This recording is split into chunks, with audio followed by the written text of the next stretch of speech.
ಚಂದ್ರಗ್ರಹಣ September 7ನೇ ತಾರೀಕು. ಇದರ ವಿಶೇಷ ಹಿನ್ನೆಲೆಗಳನ್ನು ಹೇಳಿದ್ದೇನೆ, ನಿಧಾನಕ್ಕೆ ಕೇಳಿ. ಮೇಷಾದಿ ದ್ವಾದಶ ರಾಶಿಗಳಿಗೆ ಈ ಗ್ರಹಣದ ಫಲವು ಯಾವ ರೀತಿ ಇದೆ ಅಂತಂತ ಒಂದು ಸಂಕ್ಷಿಪ್ತವಾಗಿ ಮುಂದೆ ನೋಡೋಣ. ಮೊದಲನೇದಾಗಿ ಮೇಷರಾಶಿ. ಮೇಷರಾಶಿಗೆ ವಿಶೇಷವಾದ ಗ್ರಹಣಕ್ಕೆ ಸಂಬಂಧಪಟ್ಟಿರುವಂಥ ದೋಷ ಅಲ್ಪವಾಗಿ ಇರ್ತದೆ, ತುಂಬ ಏನಿರೋದಿಲ್ಲ. ಯಾಕಂದರೆ ವ್ಯಯದಲ್ಲಿ ಶನಿ ಇರುವುದು, ರಾಹುಗ್ರಸ್ತವಾಗಿ ಬರ್ತಕ್ಕಂಥ ಚಂದ್ರನು ಪುನಃ ಪಾಪಗ್ರಹನಾಗಿರ್ತಕ್ಕಂಥ ಶನಿಯನ್ನು ಬೆರೆತು ಮೀನರಾಶಿಯಲ್ಲಿ ನಂತರ ಅಶ್ವಿನಿ ನಕ್ಷತ್ರಕ್ಕೆ ಪ್ರವೇಶ ಮಾಡಬೇಕು 9ನೇ ತಾರೀಕು. ಸೊ ಈ ರೀತಿಯೆಲ್ಲ ಪಾಪಗ್ರಹನನ್ನು ಬೆರೆತು ಪುನಃ ರಾಶಿ ಬದಲಾವಣೆಯಾಗಿ ಪುನಃ ಇನ್ನೊಂದು ಪಾಪಗ್ರಹನನ್ನು ಬೆರೆತು ಆಮೇಲೆ ಬರೋದು, ಇದು ಸ್ವಲ್ಪ ದೋಷಕರವೇ. ಆಲ್ರೆಡಿ ಶನಿ ವ್ಯಯದಲ್ಲಿ ಇರೋದು ಒಂದು ದೋಷವೇ ಮೇಷರಾಶಿಯವರಿಗೆ. ಯಾರೋ ಏನೋ ಹೇಳಿರ್ತಾರೆ, ಇಂತಿಂಥ ಮೇಷರಾಶಿಯವರಿಗೆ ಜಾಕ್ಪಾಟ್ ಹೊಡೆಯುತ್ತೆ, ಇದು ಹೊಡೆಯುತ್ತೆ, ಅದು ಎಲ್ಲ ತುಂಬ ಇದು ಅಂತಂತ. ನಾನು ಆಗಲೇ ಇಂಟ್ರೊಡಕ್ಟರಿ 20 ನಿಮಿಷದಲ್ಲಿ ಹೇಳಿದ್ದೀನಿ, ಯಾವ ಗ್ರಹಣವು ಶುಭ ಅಲ್ಲ, ದೋಷವೇ, 100ಕ್ಕೆ 100% ದೋಷವೇ.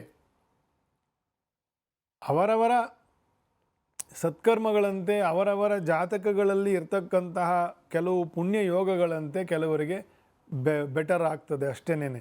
ಗ್ರಹಣದಿಂದ ಒಳ್ಳೆ ಫಲ ಬಂತು ಅಂತಂತ ಅದು ಅಶಾಸ್ತ್ರೀಯ. ಗ್ರಹಣದಿಂದ ಯಾವುದೂ ಒಳ್ಳೆಯದಲ್ಲ.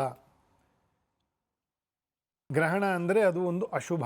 ನಾನು ಆಗಲೇ ಅದನ್ನು ಕಳೆದ ಈ ಎಪಿಸೋಡ್ನ ಆರಂಭದಲ್ಲಿ ಅದನ್ನೆಲ್ಲ ಕೆಲವು ಉದಾಹರಣೆಗಳಿಂದೆಲ್ಲ ಹೇಳಿದ್ದೀನಿ. ಹಾಗಾಗಿ ಅಲ್ಪವಾಗಿರ್ತಕ್ಕಂತಹ ದೋಷ ಗ್ರಹಣ ದೋಷ. ಯಾಕೆ ಅಂತಲೂ ಹೇಳಿದ್ದೀನಿ, ಎರಡೆರಡು ಪಾಪಗ್ರಹರನ್ನು ಕಳೆದುಕೊಂಡು ಗ್ರಹಣದ ದೋಷಗಳನ್ನು ಕಳೆದು ಮೇಷರಾಶಿಗೆ ಬರ್ತಕ್ಕಂಥದ್ದಾದ್ದರಿಂದ ಮಾನಸಿಕ ಉದ್ವೇಗ, ಅಶಾಂತಿ, ಇಂಪಲ್ಸಿವ್ ಆಗೋದು. ಮೇಷರಾಶಿ ಅಂದರೆ they are impulsive people. Control your self. ತಕ್ಷಣ ಪ್ರತಿಕ್ರಿಯೆ ಕೊಡ್ತಕ್ಕಂತಹ ಗುಣ, ಅದನ್ನು ಹದ ಮಾಡಿಕೊಳ್ಬೇಕು. ಒಂದು ಪೆನ್ಸಿಲ್ಲು ಪದೇ ಪದೇ ಮೆಂಡ್ ಮಾಡ್ತಾ ಇರೋದಕ್ಕೆ ಬರೀ ಪೆನ್ಸಿಲ್ ಕ್ವಾಲಿಟಿ ಮಾತ್ರ ಕಾರಣ ಆಗಲ್ಲ, ಯಾವ ಹದದಲ್ಲಿ ಇಟ್ಟುಕೊಂಡು ಆ ಮಕ್ಕಳು ಬರೀತಾರೆ ಅನ್ನೋದ್ರ ಮೇಲೂ ಕೂಡ ಅದು ಡಿಪೆಂಡ್ ಆಗುತ್ತೆ. ಅದು ಪೆನ್ಸಿಲ್, ಅದು ಕಬ್ಬಿಣ ಅಲ್ಲ ಅಂತ ಚಿಂತನೆ ಮಾಡಿ. ಟೈಮ್ ವೇಸ್ಟ್ ಆಗುತ್ತೆ, ಪದೇ ಪದೇ ಅದು ಒತ್ತು ಬರೆದು ಅದನ್ನು ಹ್ಯಾಂಡಲ್ ಸರಿಯಾಗಿ ಮಾಡದೆ ಹೋದರೆ ಪದೇ ಪದೇ ಪೆನ್ಸಿಲ್ನ ನಾವು ಶಾರ್ಪ್ ಮಾಡಿಕೊಳ್ಬೇಕಾಗುತ್ತೆ. ಹೇಗೋ ಇಂಪಲ್ಸಿವ್ ನೇಚರ್ ಅನ್ನೋದು ನಿಮ್ಮ ನೇಚರ್ನ ಬಿಡಿ ಅಂತಂತ ಶಾಸ್ತ್ರಗಳು ಹೇಳೋದಿಲ್ಲ. ಅದ್ರ ಬಗ್ಗೆ ಗಮನ ವಹಿಸಿ. You observe that. Once you observe your weakness or your strength, then you will be able to utilise that properly. ಸರಿಯಾಗಿ ಅದನ್ನು ಉಪಯೋಗಿಸಲಿಕ್ಕೆ ನಿಮಗೆ ಬರ್ತದೆ ಅಂತ ಓವರಾಲ್ ವಿಷಯ. ಇಂಪಲ್ಸಿವ್ ನೇಚರ್ ಇದ್ದೀರಿ ಮೇಷರಾಶಿಯವರು, ಗ್ರಹಣಾದಿ ದೋಷಗಳು ಅದನ್ನು ಹೆಚ್ಚು ಮಾಡ್ತಕ್ಕಂತಹ ಒಂದು ದೋಷ ಬರ್ತದೆ. ಹಾಗಾಗಿ ಸಾಕಷ್ಟು ಗಮನವನ್ನು ವಹಿಸಬೇಕು. ಅವತ್ತಿನ ದಿನ, ಆವತ್ತಿನ ವಾರ ಸ್ವಲ್ಪ ಹೆಚ್ಚು ಗಮನ ಇರಬೇಕು. ನಿಮ್ಮ ಮಾತು, ಕೃತಿ, ನೀವು ಮಾಡ್ತಕ್ಕಂಥ ಖರ್ಚು, ಇದ್ರ ಬಗ್ಗೆ ಸ್ವಲ್ಪ ಹೆಚ್ಚು ಗಮನ ವಹಿಸಿದರೆ ಆಗಬಹುದಾಗಿರ್ತಕ್ಕಂಥ ದೋಷಗಳು ಆಗದೆ ಸ್ಮೂತಾಗಿ ಮುಂದೆ ಹೋಗಬಹುದು. ವಿಶೇಷವಾಗಿ ನರಸಿಂಹದೇವರು, ದುರ್ಗಾದೇವಿಯ ನಾಮ ಜಪ, ವಿಷ್ಣು ಸಹಸ್ರನಾಮ ಪಾರಾಯಣೆ ಎಲ್ಲ ರಾಶಿಯವರಿಗೂ, ಎಲ್ಲ ಜನರಿಗೂ, ಆಸ್ತಿಕ ಬಂಧುಗಳಿಗೆ, ಕನ್ಫ್ಯೂಷನ್ ಇರುವವರಿಗೆ, ಮಾಡಲೋ ಬೇಡವೋ ಅನ್ನೋ ಇಬ್ಬಂದಿಯಲ್ಲಿ ಇರುವವರಿಗೆ, ಲೆಫ್ಟಿಸ್ಟ್ಗಳಿಗೆ, ರೈಟಿಸ್ಟ್ಗಳಿಗೆ, ಎಲ್ಲರಿಗೂ ದೈವ ಮಾರ್ಗ ಅಂತಕ್ಕಂಥದ್ದು ಒಂದು ವಿಶೇಷವಾಗಿರ್ತಕ್ಕಂಥ ಅನುಗ್ರಹ ಮಾಡ್ತಕ್ಕಂಥದ್ದು. ಅವರೆಲ್ಲರಿಗೂ ಕೂಡ ಭಗವತ್ ಪೂಜಾದಿಗಳು ಮತ್ತು ನಾಮಸ್ಮರಣೆ, ಜಪ, ನಮಃಶಿವಾಯ, ನರಸಿಂಹ ನಾಮಮಂತ್ರ ಜಪ, ಕೇಶವಾದಿ ನಾಮಮಂತ್ರ ಜಪ, ಹರೇ ಕೃಷ್ಣ ಮಹಾಮಂತ್ರ ಜಪ, ರಾಮತಾರಕ ಮಂತ್ರ ಜಪ, ದುರ್ಗಾ ಸ್ತೋತ್ರಗಳನ್ನು ಜಪ ಮಾಡ್ತಕ್ಕಂಥದ್ದು 12, 24 ಈ ರೀತಿಯ ಜಪವನ್ನು ಹೆಚ್ಚು ಮಾಡ್ತಾ ಹೋಗಬೇಕು. 1008 ಆಗುವವರೆಗೂ ಮಾಡಬೇಕು. ಇದನ್ನು ಹೆಚ್ಚು ವಿಶೇಷವಾಗಿ ಮೇಷರಾಶಿಯವರು ನರಸಿಂಹದೇವರು, ದುರ್ಗಾದೇವಿಯ ಮಂತ್ರಗಳನ್ನು ಹೆಚ್ಚು ಜಪ ಮಾಡಿ ನಮಸ್ಕಾರ ಮಾಡ್ತಕ್ಕಂಥದ್ದು ವಿಶೇಷವಾಗಿರ್ತಕ್ಕಂತಹ ಫಲಪ್ರದವಾಗ್ತದೆ. ಸ್ವಲ್ಪ ಶತ್ರು ಬಾಧೆಯೂ ಇದೆ ಮೇಷರಾಶಿಯವರಿಗೆ. ಷಷ್ಠದಲ್ಲಿ ಕುಜನ ಸಂಚಾರ ಇರ್ತದೆ. ಇನ್ನೂ ಒಂದು 15 ದಿನ ಅಥವಾ ಅಂದರೆ 13, 14ನೇ ತಾರೀಕು ಸೆಪ್ಟೆಂಬರ್ವರೆಗೂ ಸ್ವಲ್ಪ ಗಮನ ವಹಿಸಬೇಕು. ಯಾವ ಶತ್ರುಗಳು ಏನಕ್ಕೋಸ್ಕರ ಅಂತಂತ ಅದೂ ಕೂಡ ಈ ದುರ್ಗಾ ಜಪದಿಂದ, ನರಸಿಂಹದೇವರ ನಾಮಸ್ಮರಣೆ ಜಪದಿಂದ, ಪೂಜೆಯಿಂದ ಪರಿಹಾರ ಆಗ್ತದೆ ಮೇಷರಾಶಿಯವರಿಗೆ. ಮಂಗಳವಾರದಂದು ವಿಶೇಷವಾಗಿ ನರಸಿಂಹದೇವರ ಅಭಿಷೇಕ ಸೇವೆಯನ್ನು ನೋಡುವುದು. ಅಭಿಷೇಕ ಆಗ್ತಾ ಇರಬೇಕಾದ್ರೆ ಹೋಗಿ ಚಕಳ್ಮಟ್ಟಿಗೆ ಹಾಕ್ಕೊಂಡು ಕೂತ್ಕೊಳ್ಳೋದು. ಅಭಿಷೇಕವನ್ನು ಕಣ್ತುಂಬ ನೋಡಿ ಪ್ರದಕ್ಷಿಣೆ ನಮಸ್ಕಾರ ಮಾಡಿ ತೀರ್ಥ ತಗೊಂಡು ಬರೋದು. ಇದೊಂದು ವಿಶೇಷವಾಗಿರ್ತಕ್ಕಂತಹ ಸಮಯ. ಅದು ಶಾಂತಿ ಕೂಡ ಹೌದು. ಬೇರೆ ಬೇರೆ ಮನೋದುರಿತಗಳು ನಿವಾರಣೆ ಆಗ್ತದೆ. ಆಯಿತಾ? ಆ ರೀತಿಯ ಒಂದು ಸಾಧನೆಯೂ ಕೂಡ ಇದೆ. ಭಾನುವಾರ ಆಗಿರೋದರಿಂದ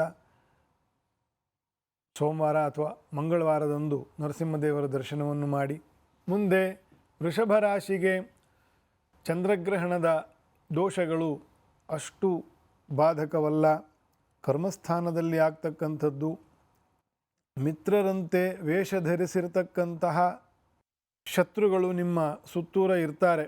ಅದು ಗ್ರಹಣ ಕಾರಣ ಅಲ್ಲ. ಅದಕ್ಕೆ ಏಕಾದಶದಲ್ಲಿ ಶನಿ, 10ನೇ ಮನೆಯಲ್ಲಿ ರಾಹು ಬಂದಾಗಲೇ ನಿಮಗೆ ಈ ದೋಷವು ಶುರು ಆಗ್ತದೆ. ಅದನ್ನು ನೋಡಲಿಕ್ಕೆ ಎಲ್ಲ ಚೆನ್ನಾಗಿದೆ ಅಂತ ಅನಿಸುತ್ತೆ. ಆ ದೋಷ, ರಾಹು ಇನ್ನು ಮುಂದೆ ಹೋಗಬೇಕಾದ್ರೆ, ಶನಿಯು ಇನ್ನು ಮುಂದೆ ಮೇಷರಾಶಿಗೆ ಬರಬೇಕಾದ್ರೂ ಗೊತ್ತಾಗುತ್ತೆ ನಾನು ಏನಕ್ಕೆ ಹೇಳ್ತಿದ್ದೀನಿ ಅಂತಂತ. ಹಾಗಾಗಿ ಯಾರನ್ನು ವಿಶೇಷವಾಗಿ ನಂಬಿ ಮುಂದೆ ಹೋಗಬೇಡಿ. ವ್ಯಾವಹಾರಿಕವಾಗಿ ಹೇಳ್ತಾ ಇರೋದು. ವ್ಯಾವಹಾರಿಕವಾಗಿ you should be more cautious. ಯಾರೊಂದಿಗೆ ವ್ಯವಹಾರ ಮಾಡ್ತಿದ್ದೀನಿ, ಏನಕ್ಕೆ ಸೈನ್ ಹಾಕ್ತಾ ಇದ್ದೀನಿ, ಯಾವ ಒಪ್ಪಂದಕ್ಕೆ ಮುಂದೆ ಹೋಗ್ತಾ ಇದ್ದೀನಿ, ಇದ್ರ ಬಗ್ಗೆ ಎಲ್ಲ ವೃಷಭ ರಾಶಿಯವರು ಗಮನ ವಹಿಸಬೇಕು. ಗ್ರಹಣದ ತಿಂಗಳಲ್ಲೇ ಈ ರೀತಿಯ ಮಿತ್ರರಂತೆ ವೇಷದಲ್ಲಿ ಇರ್ತಕ್ಕಂತಹ ಶತ್ರುಗಳು ಇಂದ ಉಪಟಳ ತೊಂದರೆ ಆಗ್ತಕ್ಕಂತಹ ಸಂದರ್ಭಗಳು ಜಾಸ್ತಿ ಆಗ್ತದೆ. ಕರ್ಮಸ್ಥಾನದಲ್ಲಿ ರಾಹುವಿನ ಮನೆ, ರಾಹುವಿನ ಸಂಚಾರ, ಅಲ್ಲಿ ಚಂದ್ರನ ಗ್ರಹಣ ಸಮಯ. ನೀವು ಕೂಡ ಗ್ರಹಣ ಕಾಲದಲ್ಲಿ ರಾತ್ರಿ 10 ಗಂಟೆಯಿಂದ ಮಧ್ಯರಾತ್ರಿ 1:30-2 ಗಂಟೆ ಒಳಗಡೆ ಒಂದು ಸ್ನಾನ ಮಾಡಿ ದೇವರ ಮುಂದೆ ಕೂತು ಒಂದು ದೀಪ ಇಟ್ಟು, ಏನು ವಿಶೇಷವಾಗಿರ್ತಕ್ಕಂತಹ ಸ್ತೋತ್ರ ಇರ್ತದೆ, ನರಸಿಂಹ ಸ್ತೋತ್ರ, ಶಿವ ಪಂಚಾಕ್ಷರ, ಶಿವ ಅಷ್ಟೋತ್ತರ ಸ್ತೋತ್ರ, ದುರ್ಗಾ ಅಷ್ಟೋತ್ತರ ಸ್ತೋತ್ರ, ನಾಮಜಪ, ಹರೇ ಕೃಷ್ಣ ನಾಮಜಪ, ಯಾವುದು ಆಗ್ತದೆ, ಯಾವುದು ಸುಲಭ ಆಗ್ತದೆ, ನಾನು ಎಲ್ಲರಿಗೂ ಹೇಳೋದು ಅದೇನೆ. ನಿಮಗೆ ಯಾವುದು ಸುಲಭ ಆಗ್ತದೆ ಉಚ್ಚಾರಣೆಗೆ, ಕೂತ್ಕೊಂಡು ಮಾಡಲಿಕ್ಕೆ ಚೇರ್ ಮೇಲೆ ಕೂತ್ಕೊಂಡು ಮಾಡಿ, ಪರವಾಗಿಲ್ಲ. ಆದರೆ ಆ ಸಮಯದಲ್ಲಿ ಭಗವನ್ನಾಮ ಸ್ಮರಣೆ ಮಾಡಿ. ಬರೋವರು ವಿಷ್ಣು ಸಹಸ್ರನಾಮವನ್ನು ಮಾಡಿ. ಒಂದು 3 ಬಾರಿ ವಿಷ್ಣು ಸಹಸ್ರನಾಮವನ್ನು ಮಾಡಿ. ಒಂದು 24 ಪ್ರದಕ್ಷಿಣೆ ನಮಸ್ಕಾರ ಮಾಡಿ. ಬಾಯ್ಪಾಠ ಇರೋರಿಗೆ ನೋಡಿ ಓದಕ್ಕೆ ಬರ್ತದಾ ವಿಷ್ಣು ಸಹಸ್ರನಾಮವನ್ನು, ಅದನ್ನಾದರೂ ಓದಿ. ನನಗೆ ಅಷ್ಟು ದೊಡ್ಡದು ಬರೋದಿಲ್ಲ ಅಂತಂತಂದರೆ ವೆಂಕಟೇಶ ಅಷ್ಟೋತ್ತರ, ನರಸಿಂಹದೇವರ ಅಷ್ಟೋತ್ತರ, ಶ್ರೀಕೃಷ್ಣ ಅಷ್ಟೋತ್ತರ, ದುರ್ಗಾ ಅಷ್ಟೋತ್ತರ, ಇದನ್ನು ಒಂದು 10 ಬಾರಿ ಆವರ್ತನೆಯಲ್ಲಿ ಓದಿ ನಾಮಸ್ಮರಣೆಯನ್ನು ಜಪ ಮಾಡಿ ಭಗವಂತನನ್ನು ಪ್ರಾರ್ಥನೆ ಮಾಡಬೇಕು. ಆಯಿತಾ? ಈ ರೀತಿಯ ಒಂದು ಭಕ್ತಿ ಮೂಡ್ತದೆ ಆಗ. ಆ ಸಮಯ, ಗ್ರಹಣದ ಸಮಯ, ಮಾನಸಿಕವಾಗಿರ್ತಕ್ಕಂಥ ದೋಷಗಳೆಲ್ಲ ಬಲಿತಕ್ಕಂತಹ ಸಮಯ. ಭಗವನ್ನಾಮ ಸ್ಮರಣೆಯಲ್ಲಿ ನಾವು ಹೆಚ್ಚು ತೊಡಕೊಂಡಾಗ ಆ ಸಮಯದಲ್ಲಿ ಮನಸ್ಸು ಬೇರೆ ಸಮಯದಲ್ಲಿ ಆಗ್ತಕ್ಕಂತಹ ಒಳ್ಳೆಯ ಪರಿಣಾಮಕ್ಕಿಂತ ಜಾಸ್ತಿ ಒಳ್ಳೆಯ ಪರಿಣಾಮ ಆಗ್ತದೆ.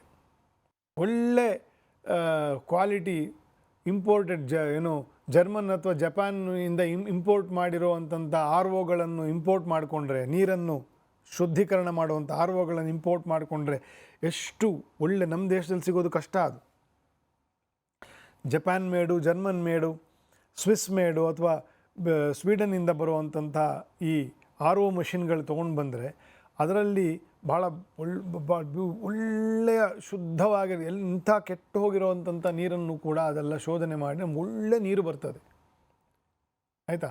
ಹೇಗೋ ಆ ಸಮಯ ಹಾಗೆ ಎಲ್ಲರೂ ಕೂಡ ಆ ಸಮಯದಲ್ಲಿ ಅಷ್ಟೋತ್ತರಗಳನ್ನು, ಇರೋದೇ 3 ಶಕ್ತಿ ಈ ಜಗತ್ತಲ್ಲಿ, ಒಂದು ವಿಷ್ಣು, ಒಂದು ರುದ್ರ, ಒಂದು ದುರ್ಗೆ. ಆಯಿತಾ?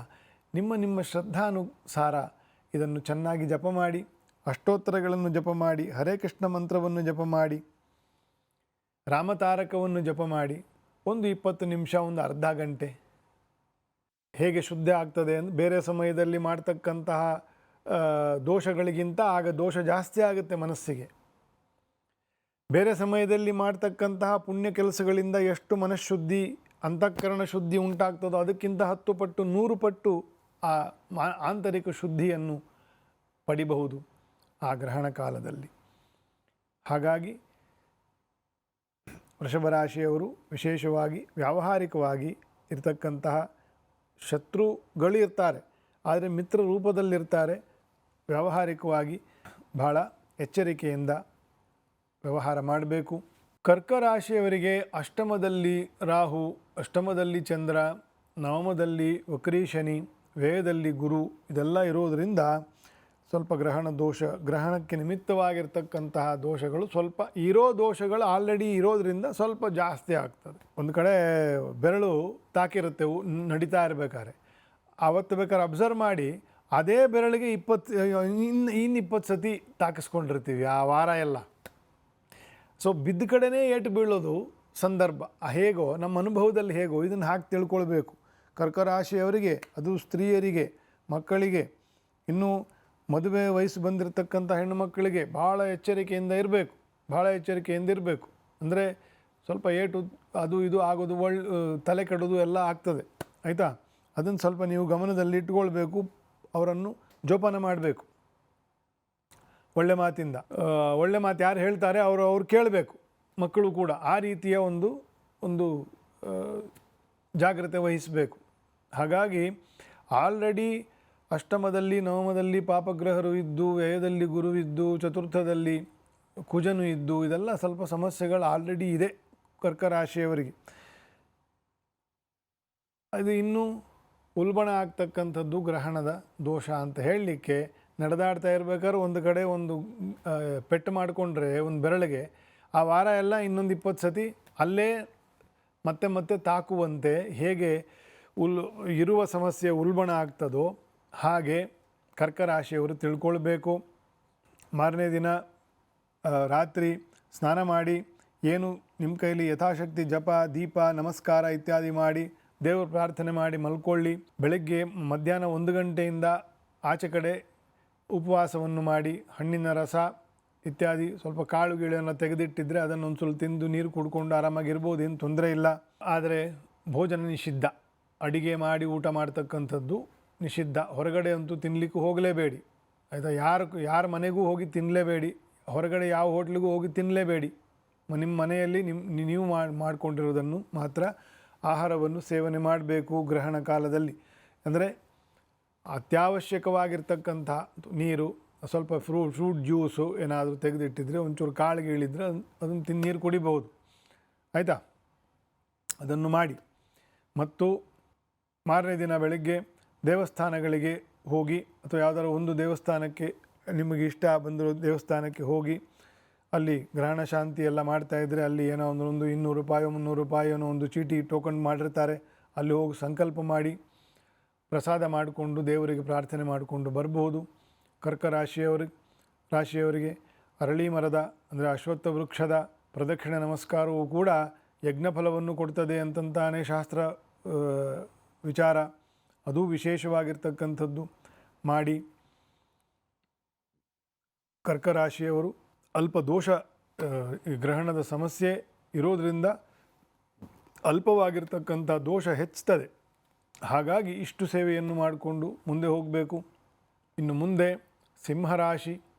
ಸಿಂಹರಾಶಿಯವರಿಗೆ ಸಪ್ತಮದಲ್ಲಿ ಆಗ್ತಕ್ಕಂಥದ್ದು, ಈಗ ಆಲ್ರೆಡಿ ಸಪ್ತಮದಲ್ಲಿ ಅಷ್ಟಮದಲ್ಲಿ ಪಾಪಗ್ರಹರು ಇರುವುದು ಹೋದ ತಿಂಗಳು ಮಾಸ ಭವಿಷ್ಯದಲ್ಲಿ ಹೇಳಿದ್ದೀನಿ. ಸ್ವಲ್ಪ ಸಂಬಂಧಗಳಲ್ಲಿ ಜಾಗ್ರತೆ ವಹಿಸಬೇಕು, ನಿಧಾನವಾಗ್ತದೆ. ಹೆಂಗಸರಿಗೆ, ಹೆಣ್ಣು ಮಕ್ಕಳಿಗೆ ಲೇಟಾದ ಮದುವೆಗಳಿಗೆ ಇನ್ನೂ ಹೆಚ್ಚು ಲೇಟ್ ಆಗ್ತಕ್ಕಂಥದ್ದು ಸಿಂಹರಾಶಿಯವರಿಗೆ. ಅನೇಕ ದುಷ್ಟ ಸಂಘಗಳಿಂದಲೂ ಕೂಡ ಪೀಡನೆಯನ್ನು ಪಡ್ತಕ್ಕಂತಹ ದೋಷಗಳಿದೆ ಸಪ್ತಮದಲ್ಲಿ ಪಾಪಗ್ರಹನೂ ಇದ್ದರೆ.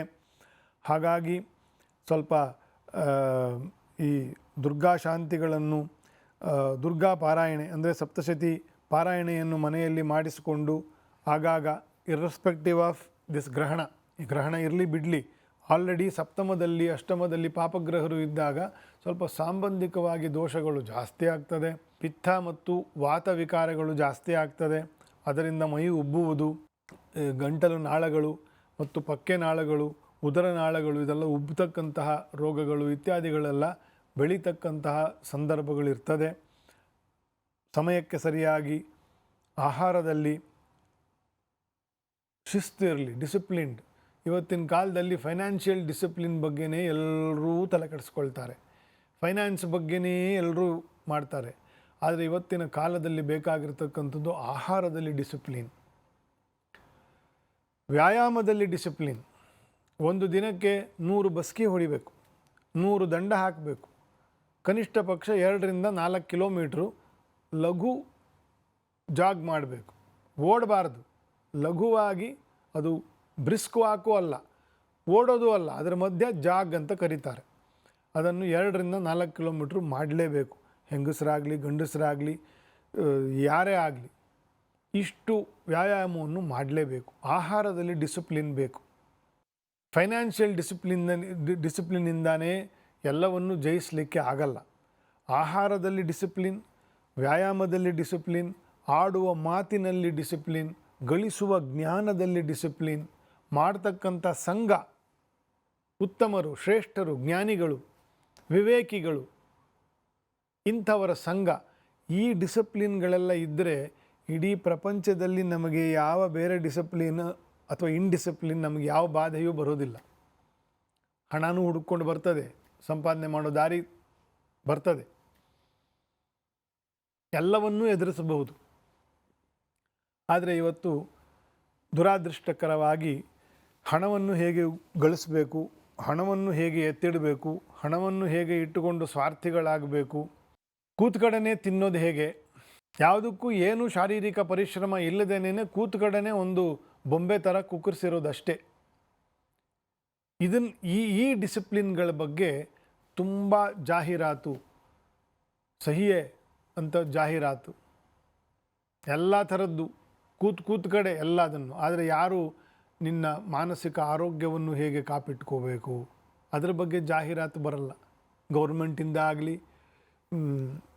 ಮೆಡಿಕಲ್ ಲೈನಿಂದ ಆಗಲಿ, ಯಾರಿಂದ ಆಗಲಿ ಅದನ್ನು ಹೇಳಲ್ಲ. ಆರೋಗ್ಯವನ್ನು ಹೇಗೆ ಕಾಪಿಟ್ಕೊಳ್ಬೇಕು, ಏನು ಮಾಡಬೇಕು, ಮಾಡಲೇಬೇಕು ಹೇಳ್ತಾರೋ ಇಲ್ವೋ. ಇಂಥ ಕಡೆ ಇನ್ವೆಸ್ಟ್ ಮಾಡ್ತಾನೇ ಇರಿ ಅಂತಂತ 35,000 ಸತಿ ನಮಗೆ ಪಿಂಗ್ ಆಗ್ತಾನೇ ಇರುತ್ತೆ ಟಿ ವಿ ಸ್ಕ್ರೀನಲ್ಲಿ, ಮೊಬೈಲ್ ಸ್ಕ್ರೀನಲ್ಲಿ ಎಲ್ಲ. ಇಲ್ಲಿ ದುಡ್ಡು ಹಾಕಿ, ಅಲ್ಲಿ ದುಡ್ಡು ಹಾಕಿ, ಇಲ್ಲಿ ದುಡ್ಡು ಹಾಕಿ, ಇದ್ರ ಸೇಫ್ಟಿ ಅದ್ರ ಸೇಫ್ಟಿ. ಬರೀ ದುಡ್ಡಿನ ಹಿಂದೆ ಓಡ್ತಕ್ಕಂಥ ಡಿಸಿಪ್ಲಿನನ್ನು ಕಲಿಸಲಾಗಿದೆ ಬಂಧುಗಳೇ.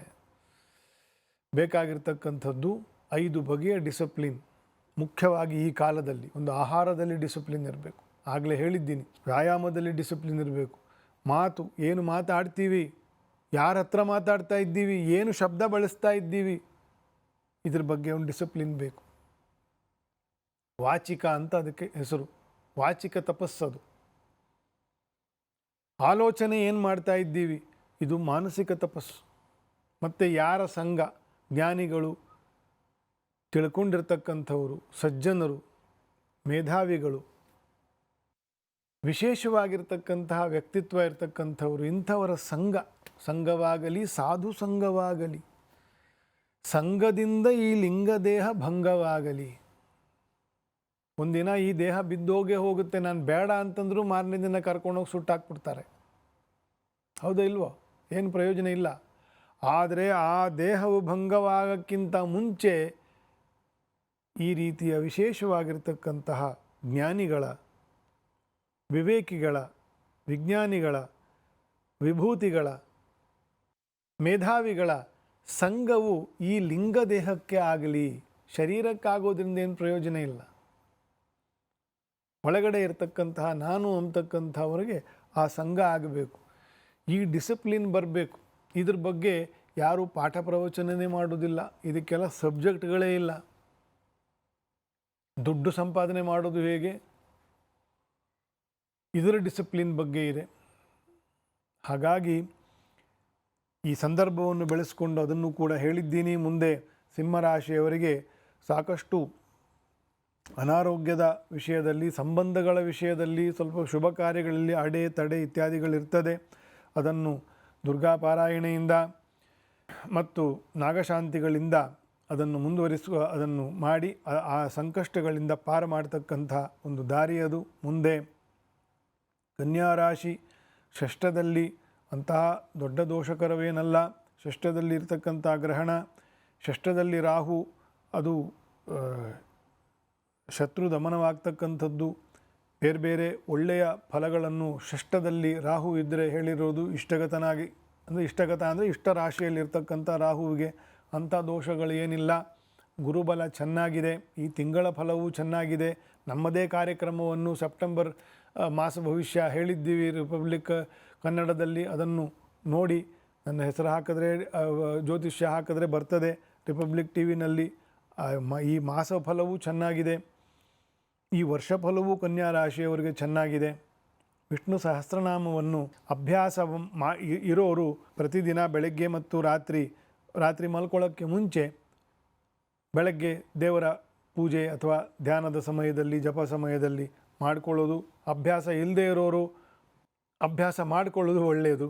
ಅಭ್ಯಾಸ ಮಾಡಿದಷ್ಟು ವಿಷ್ಣು ಸಹಸ್ರನಾಮ ಬಹಳ ವಿಶೇಷವಾಗಿರ್ತಕ್ಕಂಥದ್ದು. ಮುಂದಿನ ದಿನಗಳಲ್ಲಿ ವಿಷ್ಣು ಸಹಸ್ರನಾಮದ ಈ ಕಲಿಯುಗದಲ್ಲಿ ಇರ್ತಕ್ಕಂಥ ಮಹತ್ವ ಯಾಕೆ ಅಷ್ಟೊಂದು, ವಿಷ್ಣು ಸಹಸ್ರನಾಮಕ್ಕೆ ಎಲ್ಲ ಸಹಸ್ರನಾಮಗಳಿಗಿಂತಲೂ ಅನಂತಪಟ್ಟು ಹೆಚ್ಚು ಶ್ರೇಷ್ಠ ಫಲದಾಯಕ ಯಾಕೆ ಶಾಸ್ತ್ರದಲ್ಲಿ ವೇದವ್ಯಾಸರು ಹೇಳಿದ್ದಾರೆ ಅಂತಂತಾನೆ ಇನ್ನೊಂದು 2 ಎಪಿಸೋಡ್ ಮಾಡ್ತೇವೆ. ವಿಷ್ಣು ಸಹಸ್ರನಾಮಕ್ಕೋಸ್ಕರವೇ ಮಾಡ್ತೇವೆ. ಆಗ ಹೇಳ್ತೇನೆ, ಕನ್ಯಾ ರಾಶಿಯವರು ವಿಷ್ಣು ಸಹಸ್ರನಾಮ ಸಾಧನೆಯನ್ನು ಹೆಚ್ಚು ಮಾಡಿಕೊಂಡು ಹೋಗೋದು.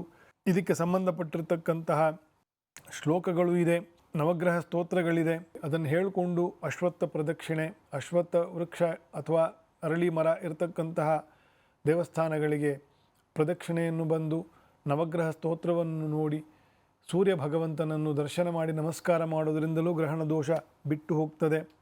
ಆ ನಂತರ ತುಲಾರಾಶಿಯವರಿಗೆ ಪಂಚಮದಲ್ಲಿ ರಾಹು, ಷಷ್ಠದಲ್ಲಿ ಶನಿ, ಪಂಚಮ ಪಾಪಗ್ರಹಣ ದೋಷವು ಇದ್ದೇ ಇದೆ. ಆದರೂ ಗ್ರಹಣ ದೋಷವು ಅಲ್ಪವಾಗಿ ಇರ್ತದೆ. ಪಂಚಮದಲ್ಲಿ ದೋಷವಿದ್ದು ಅಲ್ಲಿ ಗ್ರಹಣವೂ ಆಗುವುದರಿಂದ ಸ್ವಲ್ಪ ಮಾನಸಿಕವಾಗಿ ಅತಿಯಾದ ಚಿಂತೆ, ಅತಿಯಾದ ಆಲೋಚನೆ, 1 ರೂಪಾಯಿದನ್ನು 10 ರೂಪಾಯಿಯಷ್ಟು ಯೋಚನೆ ಮಾಡೋದು, ಈ ರೀತಿಯ ಓವರ್ ಥಿಂಕಿಂಗ್ ಪಂಚಮದಲ್ಲಿ ರಾಹು ಇದ್ದಾಗ ಆಲ್ರೆಡಿ ಬರ್ತದೆ. ಆ ಥರ 2 ಬೋಂಡ ತಿನ್ನೋರು ಇನ್ನೊಂದು 5 ಬೋಂಡ ಜಾಸ್ತಿ ತಿನ್ನೋಣ ಅಂತಂತ ಹೋಗುವಂಥ ಬಯಕೆ ಆಗ್ತದೆ. ಒಂದು ಸತಿ ಫಾರ್ ಎಕ್ಸಾಂಪಲ್ ತಿರುಪತಿಗೆ ಹೋಗಬೇಕು ಅಂತಂತಿರ್ತಾರೆ, ಅಥವಾ ಪ್ರತಿ ಹುಣ್ಣಿಮೆ ಅರುಣಾಚಲೇಶ್ವರನ ದರ್ಶನಕ್ಕೆ ಹೋಗೋರು ಅಂತಿರ್ತಾರೆ. ಮುಂಚೆ ತಿಂಗಳಿಗೆ 1 ಸತಿ ಹೋಗ್ತಾ ಇರ್ತಾರೆ. ಇವಾಗ ಪ್ರತಿ ವಾರಕ್ಕೊಂದು ಸತಿ ಹೋಗೋಕ್ಕೆ ಶುರು ಮಾಡ್ತಾರೆ ಕೆಲವರಲ್ಲಿ ಅನೇಕ ಮಂದಿ. ತಿರುಪತಿಗೆ ಈ ಮುಂಚೆ 6 ತಿಂಗಳಿಗೆ 1 ಸತಿ ಬೆಟ್ಟ ಹತ್ತಕ್ಕೆ ಹೋಗ್ತೀನಿ ಅಂತಂತ ಹೋಗ್ತಾ ಇದ್ದವರು ಪ್ರತಿ ತಿಂಗಳು ಹೋಗುವಂಥ ಯಾವುದೇ ವಿಷಯದಲ್ಲಿ ಅತಿ ಆಗೋದು ಅಂತ ಹೇಳ್ತಾ ಇದ್ದೀನಿ. ಅದು ತಿನ್ನೋದಿರ್ಬೋದು, ಬೇರೆ ಏನೇ ಇರಬಹುದು, ಅದು ಸ್ವಲ್ಪ ದೋಷವಾಗಿ ಆಗ್ತದೆ. ಅದೇ ಯಾವುದೇ ಒಳ್ಳೆಯದನ್ನು ಜಾಸ್ತಿ ಮಾಡಿದ್ರೂ ಕೂಡ ಅದು ದೋಷವೇ. ಅತಿ ಸರ್ವತ್ರಂ ವರ್ಜಯೇತ್ ಅಂತ.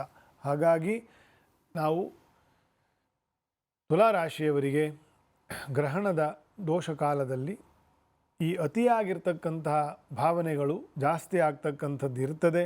ಅದನ್ನು ಕಂಟ್ರೋಲ್ ಮಾಡಿಕೊಳ್ಳಿ. ಶಿವನಾಮ ವಿಷ್ಣು ಸ್ಮರಣೆಯನ್ನು ಹೆಚ್ಚು ಆರಾಧನೆಯನ್ನು ಮಾಡೋದರಿಂದ ಮಾನಸಿಕ ದುರಿತಗಳು ಪರಿಹಾರ ಆಗ್ತದೆ ಅಂತಂತ ತೀರ್ಥಕ್ಷೇತ್ರಗಳಿಗೆ ಹೋಗಿ ತೀರ್ಥ ಸ್ನಾನವನ್ನು ಮಾಡಿ ಈಶ್ವರನ ದರ್ಶನವನ್ನು ಹಸಿದ ಹೊಟ್ಟೆಯಲ್ಲಿ ಈಶ್ವರನ ದರ್ಶನವನ್ನು ಮಾಡಿದ್ರೂ ಕೂಡ ಮಾನಸಿಕ ದೋಷಗಳು ಪರಿಹಾರ ಆಗ್ತದೆ ಅಂತಂತ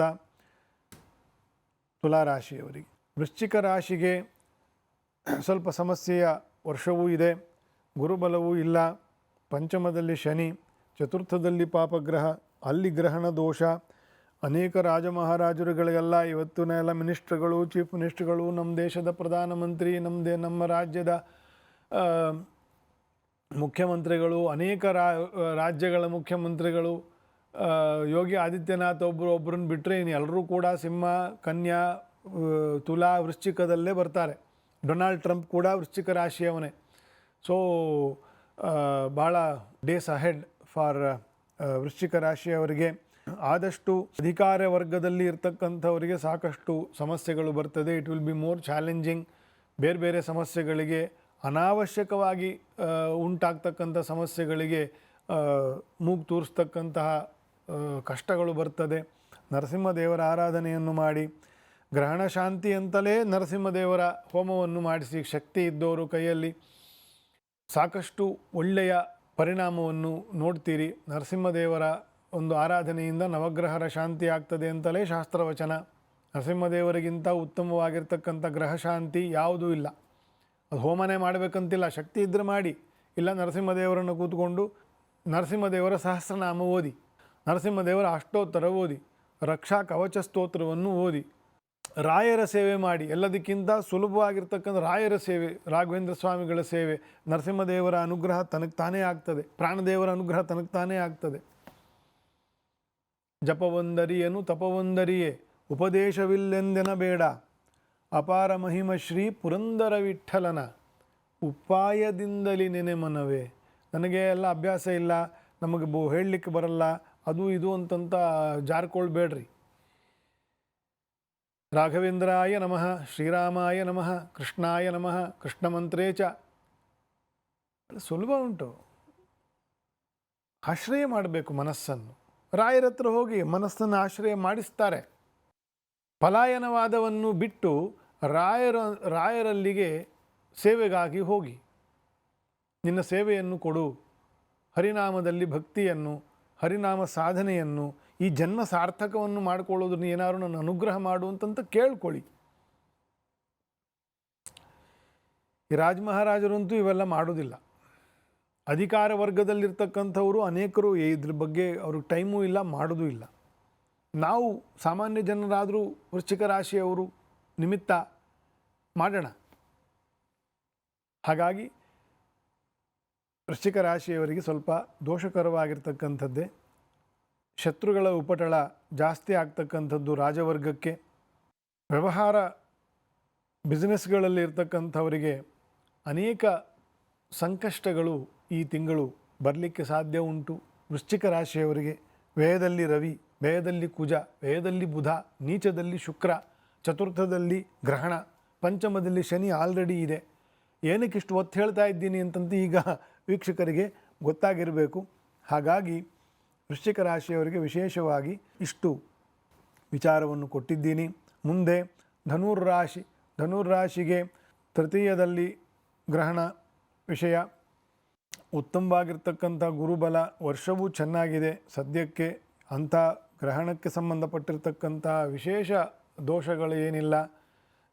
ಈಶ್ವರನ ಆರಾಧನೆಯನ್ನು, ಈಶ್ವರನ ಅಭಿಷೇಕ ಸೇವೆಯನ್ನು ಗ್ರಹಣ ಕಾಲದಲ್ಲಿ ಧನುರ್ರಾಶಿಯವರು ಮಾಡುವುದರಿಂದ ಮೇಧಾಶಕ್ತಿ, ಆರಾಧನಾಶಕ್ತಿ, ಔಪಾಸನಾಶಕ್ತಿ, ಮಂತ್ರಶಕ್ತಿ, ನೀವು ಇರ್ತಕ್ಕಂಥ ಟೆಕ್ನಿಕಲ್ ಲೈನಲ್ಲಿ ಒಂದು ವಿಶೇಷವಾಗಿರ್ತಕ್ಕಂಥ ನಾಲೆಡ್ಜಿನ ಅಭಿವೃದ್ಧಿ, ಇದೆಲ್ಲ ಸಾಧನೆ ಮಾಡಿಕೊಳ್ಳಬಹುದು ಈ ಗ್ರಹಣ ಕಾಲದಲ್ಲಿ.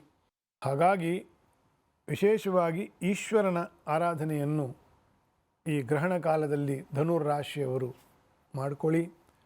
ಬಹಳ ಒಳ್ಳೆಯ ಫಲವನ್ನು, ಜ್ಞಾನಕ್ಕೆ ಸಂಬಂಧಪಟ್ಟಿರತಕ್ಕಂತಹ ರಾಶಿ ಧನುರ್ ರಾಶಿ, ಸಾಮರ್ಥ್ಯಕ್ಕೆ ಸಂಬಂಧಪಟ್ಟಿರತಕ್ಕಂತಹ ರಾಶಿ, ಒಂದು ರೀತಿಯಲ್ಲಿ ಗಟ್ಟಿತನದ ರಾಶಿ. 12 ರಾಶಿಗಳಲ್ಲಿ ಒಂದು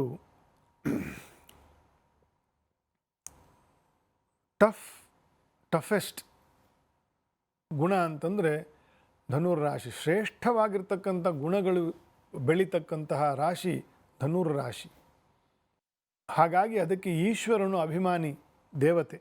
ಈ ಧನುರ್ ರಾಶಿಗೆ ಗುರುತ್ವ ಅಂತ, ಎಲ್ಲ ಗುರುತ್ವಕ್ಕೂ ಈಶ್ವರ ದೇವರನ್ನು ನಾವು ಅನುಸಂಧಾನ ಮಾಡಬೇಕು. ಹಾಗಾಗಿ ಧನುರ್ ರಾಶಿಯವರಿಗೆ ಈಶ್ವರನ ಆರಾಧನೆಯನ್ನು ವಿಶೇಷವಾಗಿ ಆ ಗ್ರಹಣ ಕಾಲದಲ್ಲಿ ಮಾಡಿ, ಮಾರನೇ ದಿನವೂ ಕೂಡ ಈಶ್ವರನ ದರ್ಶನವನ್ನು ಮಾಡಿ ಪ್ರೋಕ್ಷಣೆಯನ್ನು ಮಾಡಿಕೊಂಡು ನರಸಿಂಹದೇವರ ಸ್ಮರಣೆಯನ್ನು, ಈಶ್ವರನನ್ನು ದರ್ಶನ ಮಾಡಿ ನರಸಿಂಹದೇವರ ಸ್ಮರಣೆಯನ್ನು ವಿಶೇಷವಾಗಿ ಮಾಡಿ ಈಶ್ವರನಿಗೆ ನಮಸ್ಕಾರ ಮಾಡಬೇಕು. ಈಶ್ವರನು ಬಹಳ ಪ್ರಸನ್ನನಾಗ್ತಾನೆ. ಹರಿಯ ಸ್ಮರಣೆಯನ್ನು ಮಾಡುವ ನನ್ನ ಭಕ್ತನಿಗೆ ನಾನು ವಶನಾಗ್ತೇನೆ ಅಂತಂತಾನೆ ವಾಕ್ಯ ಉಂಟು. ಹರಿಯಲ್ಲಿ ಭಕ್ತಿ ಇರತಕ್ಕಂಥವನು ನನಗೆ ಅತ್ಯಂತ ಪ್ರಿಯ ಅಂತಕ್ಕಂಥದ್ದು ಈಶ್ವರನ ಒಂದು ಮನಸ್ಸು. ಹಾಗಾಗಿ ಅವನ ಹೃದಯದಲ್ಲಿ ರಾಮನಾಮ ಸ್ಮರಣೆಯನ್ನು ಹೇಳಿರ್ತಕ್ಕಂಥದ್ದು, ಅದನ್ನೇ ನಾವು ಜಪ ಮಾಡೋದು ರಾಮತಾರಕ. ಆ ಈಶ್ವರನು ಹೇಳಿರ್ತಕ್ಕಂಥದ್ದೇ ರಾಮತಾರಕ ಮಂತ್ರ. ಹಾಗಾಗಿ ಹರಿಭಕ್ತರು ಈಶ್ವರನಿಗೆ ವಿಶೇಷವಾಗಿರ್ತಕ್ಕಂಥ ನಮಸ್ಕಾರಗಳನ್ನು ಮಾಡಬೇಕು. ಧನುರ್ ರಾಶಿಯವರಿಗೆ ಅದು ಕೂಡ ಅಪ್ಲೈ ಆಗ್ತದೆ. ಮುಂದೆ ಮಕರ ರಾಶಿ, ದ್ವಿತೀಯದಲ್ಲಿ ಮತ್ತು ತೃತೀಯದಲ್ಲಿ ಪಾಪಗ್ರಹರು, ರಾಶ್ಯಾಧಿಪತಿಯು ಇರೋದರಿಂದ ವ್ಯಾವಹಾರಿಕವಾಗಿ ಉನ್ನತಿ, ಗುರುಬಲವೂ ಉಂಟು. ಷಷ್ಠದಲ್ಲಿ ಇರೋದು, ಆದರೂ ಒಂದು 2 ತಿಂಗಳ ಮಟ್ಟಿಗೆ, 1.5 ತಿಂಗಳ ಮಟ್ಟಿಗೆ ಗುರುಬಲ ಬರ್ತದೆ. ಈಗ ಇನ್ನು ಮುಂದಿನ ತಿಂಗಳು ಅಕ್ಟೋಬರ್ ಕಳೆದ ನಂತರ ಅಲ್ಲಿವರೆಗೂ ಸ್ವಲ್ಪ ವೆಯ್ಟ್ ಮಾಡಬೇಕು. ತಾಳ್ಮೆ ಪರೀಕ್ಷೆ ಮಾಡ್ತದೆ. ದ್ವಿತೀಯದಲ್ಲಿ ರಾಹು ಇದ್ದಾಗ ತಾಳ್ಮೆ ಹೆಚ್ಚು ಪರೀಕ್ಷೆ ಆಗ್ತದೆ. ತಡ್ಕಬೇಕಷ್ಟೇನೆ. ಅನಾವಶ್ಯ ಹೆಚ್ಚು ಟೆನ್ಷನ್ ತಗೋಬೇಡಿ.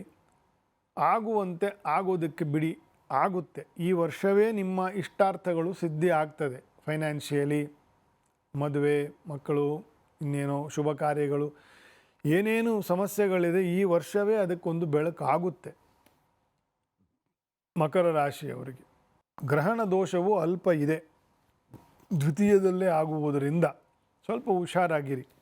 ಬಾಣಂತಿ ಮಕ್ಕಳು, ಬಸರೀರು ಇವ್ರನ್ನೆಲ್ಲ ಜೋಪಾನ ಮಾಡಬೇಕು. ಮಕರ ರಾಶಿಯವರು, ಕುಂಭರಾಶಿಯವರು, ಮೀನರಾಶಿಯವರು. ಯಾಕಂದರೆ 1, 2, 3 ಹಿಂದೆ ಮುಂದೆ ಹಿಂದೆ ಆಗ್ತಕ್ಕಂತಹ ಗ್ರಹಣ ಸಮಯ. ನಿಮ್ಮ ಎಚ್ಚರಿಕೆಯಲ್ಲಿ ನೀವಿರಬೇಕು. ಒಳ್ಳೆಯದಾಗಲಿ. ಇವರು ಮಕರ ರಾಶಿಯವರು ವಿಶೇಷವಾಗಿ ವಿಷ್ಣುವಿನ ನಾಮಸ್ಮರಣೆ, ಹರೇ ಕೃಷ್ಣ ಮಂತ್ರ ಜಪ ಇತ್ಯಾದಿಗಳನ್ನು ವಿಶೇಷವಾಗಿ ಮಾಡುವುದು. ಮಕರ ರಾಶಿಯಲ್ಲಿ ಹರಿಪ್ರಧಾನ, ವಿಷ್ಣುವಿನ ಪ್ರಧಾನವಾಗಿರ್ತಕ್ಕಂತಹ ಒಂದು ಆರಾಧನೆಯನ್ನು ಮಾಡಿದರೆ ಅವರಿಗೆ ಸಾಂಸಾರಿಕ ಸುಖ, ಕೀರ್ತಿ, ಉನ್ನತಿ ಇದೆಲ್ಲಕ್ಕೂ ಕೂಡ ದೇವತಾ ಅನುಗ್ರಹ ಪ್ರಸಾದ ಆಗ್ತದೆ ಅಂತಂತ. ಮುಂದೆ ಕುಂಭರಾಶಿಯಲ್ಲೇ ಗ್ರಹಣವಾಗುವುದು. ಹಾಗಾಗಿ ದೋಷಗಳು ಉಂಟು. ಮಾನಸಿಕ ಉದ್ವಿಗ್ನತೆ, ಆಂತರಿಕವಾಗಿ ಅಶಾಂತತೆ ಇದೆಲ್ಲ ಆಲ್ರೆಡಿ ಜನ್ಮರಾಹುವಿನಿಂದ ಅದು ಇರ್ತದೆ. ಆಲ್ರೆಡಿ ದೋಷಗಳು ಇರ್ತದೆ. ಅದನ್ನು ಸೂಕ್ತವಾಗಿರ್ತಕ್ಕಂಥ ಪ್ರಾಣಾಯಾಮ, ಯೋಗಾಸನ ಮಾಡೋದು, ಶಿವನಾಮ ಸ್ಮರಣೆಯನ್ನು ಜಪವನ್ನು ಮಾಡೋದು, ನಾರಾಯಣ ಮಂತ್ರವನ್ನು ಜಪ ಮಾಡುವುದು, ಈ ರೀತಿ ಏಕನಾಮ ಏಕಮಂತ್ರದ ಜಪ ಎಷ್ಟು ಮಾಡ್ತೀವೋ ಅಷ್ಟು ಮಾನಸಿಕ ಉದ್ವಿಗ್ನತೆ ಕಡಿಮೆ ಆಗ್ತದೆ, ಶಾಂತಿ ಆಗ್ತದೆ. ಆ ತರಂಗಗಳು ನಮ್ಮ ಮನಸ್ಸಿನ ಮೇಲೆ ಒಳ್ಳೆಯ ಪರಿಣಾಮವನ್ನು, ಕೆಟ್ಟ ಪರಿಣಾಮವನ್ನು ದೂರ ಮಾಡ್ತದೆ. ಒಳ್ಳೆಯದಾಗುತ್ತೆ ಬಿಡುತ್ತೆ ಅನ್ನೋದು ಬೇರೆ ವಿಷಯ. ನೀವು ಒಳ್ಳೆಯದಾದ್ಮೇಲೆ ನನಗೆ ಹೇಳಿ, ಒಳ್ಳೆಯದೇನಾಗುತ್ತೆ ಆಮೇಲೆ ಬೇರೆ ವಿಷಯ. ಈಗ ಆಲ್ರೆಡಿ ಇರ್ತಕ್ಕಂತಹ ರಾಹುವಿನ ಉದ್ವಿಗ್ನತೆ, ಮಾನಸಿಕ ಅಶಾಂತಿ, ಒಂದು ಕಿಚ್ಚು ಭಾವನೆ, ಏನಾದರೂ ಮಾಡಿ ಒಂದು ಅಸಾಧ್ಯವನ್ನು ಸಾಧ್ಯ ಮಾಡಿಸ್ಬಿಡಬೇಕು ಅಂತಕ್ಕಂತಹ ಭಂಡತನ, ಹುಂಬತನ ಇದೆಲ್ಲ ಜಾಸ್ತಿ ಆಗುತ್ತೆ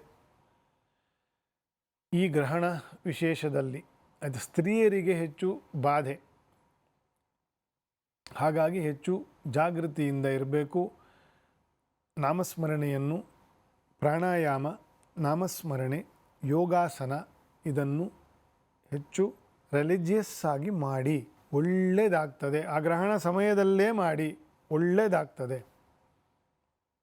ಸಾಧ್ಯವಾದರೆ ಮಾರನೇ ದಿನ ಕ್ಷೇತ್ರಕ್ಕೆ, ನಂಜನಗೂಡು, ಶ್ರೀರಂಗಪಟ್ಟಣ ಇಂಥ ಮಹಾಕ್ಷೇತ್ರಗಳಿಗೆ ಹತ್ತಿರ ಇರ್ತದೆ ಬೆಂಗಳೂರಿನವರಾದರೆ, ಅಂಥ ಮಹಾಕ್ಷೇತ್ರಗಳಲ್ಲಿ ಒಂದು ಸ್ನಾನ ಮಾಡಿ, ಕಾವೇರಿಯಲ್ಲೋ ತೀರ್ಥದಲ್ಲೋ ಸ್ನಾನ ಮಾಡಿ ದೇವರ ದರ್ಶನ ಮಾಡಿಕೊಂಡು ಬನ್ನಿ. ಕುಂಭರಾಶಿಯವರು, ಮೀನರಾಶಿಯವ್ರಿಗೂ ಇದೇ ಹೇಳಬೇಕು, ಒಳ್ಳೆಯದಾಗ್ತದೆ. ಇನ್ನು ಮೀನರಾಶಿ, ಕೊನೆಯದಾಗಿ ಮೀನರಾಶಿಗೆ ಜನ್ಮಗತ ಶನಿ, ಅದು ವಕ್ರಿಯ ದೋಷ ಆಲ್ರೆಡಿ ಉಂಟು. ಮಾನಸಿಕ ಕಿರಿಕಿರಿ, ದ್ವಂದ್ವ, ಇಬ್ಬಂದಿತನ, ಮತ್ಸರ, ಅಸಹನೆ, ವಾತರೋಗ ಇತ್ಯಾದಿಗಳೆಲ್ಲ ಆಲ್ರೆಡಿ ಉಲ್ಬಣ ಆಗ್ತಕ್ಕಂಥದ್ದು ಜಾಸ್ತಿ. ವ್ಯಯದಲ್ಲಿ ರಾಹು ಇರುವುದು ಇನ್ನೊಂದು ದೋಷ, ಅಲ್ಲಿ ಗ್ರಹಣ ಆಗ್ತಾ ಇರೋದು ಮತ್ತೊಂದು ದೋಷ. ಒಂದು ಗ್ರಹಣ ಶಾಂತಿ ಪೂಜೆಯನ್ನು ಮಾಡಿಸಿ, ಶಕ್ತಿ ಇದ್ದವರು ಸಾಮೂಹಿಕವಾಗಿ ಗ್ರಹಣ ಶಾಂತಿಯನ್ನು ಮಾಡ್ತಕ್ಕಂಥ ವಿನಾಯಕನ ದೇವಸ್ಥಾನದಲ್ಲಿ, ಅಮ್ಮನವರ ದೇವಸ್ಥಾನದಲ್ಲಿ, ಮಠಗಳಲ್ಲಿ ಇರ್ತಕ್ಕಂಥ ಇದರಲ್ಲಿ ಅಲ್ಲಿ ಹೋಗಿ ಸಾಮೂಹಿಕವಾಗಿ ಮಾಡ್ತಕ್ಕಂಥ ಗ್ರಹಣ ಶಾಂತಿ ಹೋಮಗಳನ್ನು ಭಾಗವಹಿಸ್ತಕ್ಕಂಥ, ಅಲ್ಲಿ ಪ್ರಸಾದವನ್ನು ತಗೊಳ್ತಕ್ಕಂಥದ್ದು, ನಿತ್ಯ ನಾಮಸ್ಮರಣ ಸಾಧನೆಯನ್ನು ಮಾಡಿಕೊಳ್ತಕ್ಕಂಥದ್ದು. ನಾನು ಆಗಲೇ ಹೇಳಿದಂತೆ ಪ್ರಾಣಾಯಾಮ, ಯೋಗಾಸನ ಅಂದರೆ ಸೂರ್ಯ ನಮಸ್ಕಾರ, ಸೂಕ್ತ ಯೋಗಾಸನಗಳು, ಮನಃಶಾಂತಿಯನ್ನು ಕೊಡ್ತಕ್ಕಂಥ ನಾಮಸ್ಮರಣೆ ಜಪಗಳನ್ನು ಇದನ್ನು ವಿಶೇಷವಾಗಿ ಮಾಡಿಕೊಂಡು ದೇವರಿಗೆ ಕೈ ಮುಗೀರಿ. ಎಲ್ಲರಿಗೂ ಒಳ್ಳೆಯದಾಗಲಿ. ಗ್ರಹಣ ಅಂತಕ್ಕಂಥದ್ದು ನಮ್ಮ ಮನಸ್ಸಿಗೆ ಅಜ್ಞಾನ ಅಂತಕ್ಕಂತಹ ಗ್ರಹಣ ನಾವು ತಾಯಿಯ ಗರ್ಭದಲ್ಲಿ ಪ್ರವೇಶ ಮಾಡಿದಾಗಲೇ ಇರ್ತದಂತೆ. ನಾವು ಮುಖ್ಯವಾಗಿ ಆ ಗ್ರಹಣವನ್ನು ಪರಿಹಾರ ಮಾಡಿಕೊಳ್ಳುವತ್ತ ನಾವು ಹೆಚ್ಚು ಆಸಕ್ತರಾಗಬೇಕು. ಇದೆಲ್ಲ ಕಾಲನಿಮಿತ್ತವಾಗಿ ಬರ್ತಕ್ಕಂತಹ ಗ್ರಹಣ ಇತ್ಯಾದಿ ಇದೆಲ್ಲ ಸಾಧಾರಣ ಕರ್ಮಗಳಿಂದ ಮತ್ತು ಕಾಲದ್ದೇ ಪ್ರಭಾವದಿಂದ ಪರಿಹಾರ ಆಗೋಗ್ತದೆ. ಆದರೆ ಗರ್ಭಗತವಾಗಿರ್ತಕ್ಕಂತಹ ಅಜ್ಞಾನ ಏನಿದೆ, ನಾನು ಯಾರು ಅಂತ ಗೊತ್ತಿಲ್ಲ, ನಾನು ಎಲ್ಲಿ ಅಂತ ಗೊತ್ತಿಲ್ಲ, ನನ್ನ ಗತಿ ಏನು ಅಂತ ಗೊತ್ತಿಲ್ಲ, ಕುತಸ್ತ್ವಂ ಕೋಹಂ ಕಾ ಗಚ್ಚತಿ, ಸಂಸಾರೇ ಅಕ್ಷಯ ಸಾಗರೆ ಪ್ರಕೃತಿದೋ ಸದಾ ಅಗಾಧೆ ಸದಾ ದುಸ್ತರೆ. ಈ ದುಸ್ತರವಾಗಿರ್ತಕ್ಕಂತಹ ಗರ್ಭವಾಸ, ಮರಣಪ್ರಾಯವಾಗಿರ್ತಕ್ಕಂತಹ ಶರೀರದಲ್ಲಿದ್ದೂ ಕೂಡ ಚಿರಂಜೀವಿಯಾಗಿ ನಾನು ಬದುಕ್ತೇನೆ, ನಾನೇ ಶಾಶ್ವತವಾಗಿರ್ತಕ್ಕಂಥ ಅಂತನ್ನೋ ಭ್ರಮೆ, ಇದೆಲ್ಲ ಅಜ್ಞಾನ, ಇದು ಗ್ರಹಣ. ಈ ಗ್ರಹಣದಿಂದ ಪಾರಾಗುವುದಕ್ಕೆ ಏನು ಮಾಡಬೇಕು ಅಂತ ಶಾಸ್ತ್ರಗಳು, ಶ್ರೀಮದ್ ಭಾಗವತ, ಶ್ರೀಮದ್ ಭಗವದ್ಗೀತೆ, ಈ ಸನಾತನ ಧರ್ಮ, ಗುರು ಪರಂಪರೆಗಳು ಏನು ಉಪಾಯವನ್ನು ಹೇಳಿದೆ ಅದರತ್ತ ನಾವು ಯಾನಿಸಲಿಕ್ಕೆ ಈ ಸಂದರ್ಭದಲ್ಲಿ ನಿಮಿತ್ತವಾಗಿ ವಿಚಾರವನ್ನು ಕೂಡ ಮಾಡೋಣ ಅಂತ ಹೇಳಿ ಎಲ್ಲವನ್ನು ಶ್ರೀಕೃಷ್ಣನ ಅಡಿದಾವರೆಗಳಲ್ಲಿ ಸಮರ್ಪಣೆ ಮಾಡ್ತೀನಿ. ಕೃಷ್ಣಾರ್ಪಣಮಸ್ತು.